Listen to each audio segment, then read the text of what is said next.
எடப்பாடியார் அவர்கள் அனைத்து இந்திய அண்ணா திராவிட முன்னேற்ற கழக கூட்டணியின் சார்பில், தேசிய ஜனநாயக கூட்டணியின் சார்பில் 1,34,50,000 வாக்குகள் அளவுக்கு பெற்றிருக்கிறார்கள்.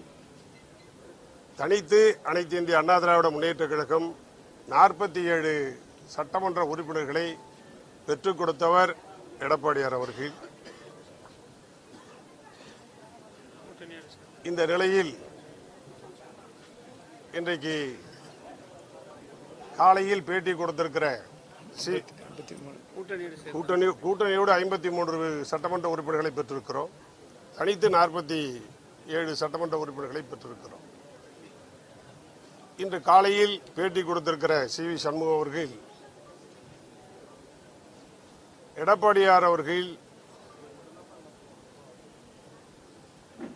திராவிட முன்னேற்ற கழகத்தோடும் கூட்டணி பேசினார்கள், அதை பேசினார்கள், இதை பேசினார்கள் என்று அவதூறாக அறவே இல்லாத ஒரு செய்தியை அவர்கள் எடுக்கிற முயற்சிக்கு லாபம் சேர்க்கிற வகையில், கழகத்தவர்களை தம் பக்கம் ஈர்க்கிற வகையில் ஈர்ப்பதற்காக, சட்டமன்ற உறுப்பினர்களை தம் பக்கம் ஈர்ப்பதற்காக அவதூறான தவறான தகவலை தந்து கொண்டிருக்கிறார்.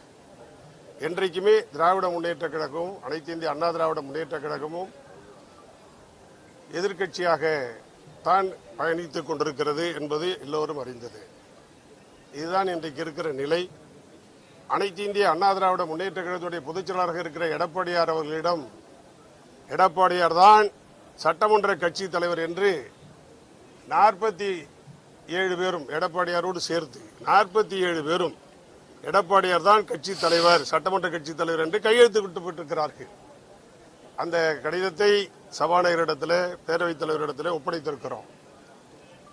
அந்த அடிப்படையிலே தான் எடப்பாடியார் அவர்கள் கட்சியினுடைய, சட்டமன்ற கட்சியினுடைய கொறடாவை, மற்ற நிர்வாகிகளை நியமித்திருக்கிறார்கள். இதுதான் இப்போதைக்கு நடந்திருக்கிற